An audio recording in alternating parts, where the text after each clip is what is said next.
Hi everyone and welcome back to another video. So if a page on your Lovable website won't load, blank screen, endless spinner, 404 error, or it works in the editor but not on the live site, don't panic. In Lovable 2026, page loading issues are usually caused by publishing problems, routine or URL errors, broken sections or costume code conflicts, cache issues, or domain misconfiguration. Okay, so in this step-by-step guide, I will show you how to fix page not loading in Lovable 2026 like a pro.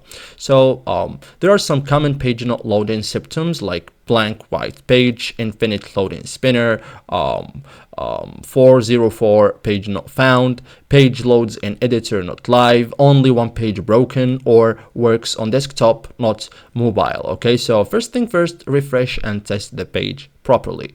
Okay, so hard refresh like Control plus F5 or CMD plus Shift plus R. So open the page in incognito or private mode, or try another browser. So this rules out simple cache glitches. Okay, you can also save and publish again, so pages won't load if changes weren't published. So open the editor, click save, click publish or update website, wait for confirmation, and always save before publish. Okay, so verify the page URL and slang. So broken URLs cause 404 errors. So open page settings, check the URL flag, make sure no spaces, no special characters, no or not duplicated. So okay, so you can confirm the page is published and not hidden. So pages can be unpublished or hidden accidentally. So open pages, check page visibility, not set to draft, not hidden from navigation. Okay, so thank you guys for watching this video and see you guys in the next tutorial.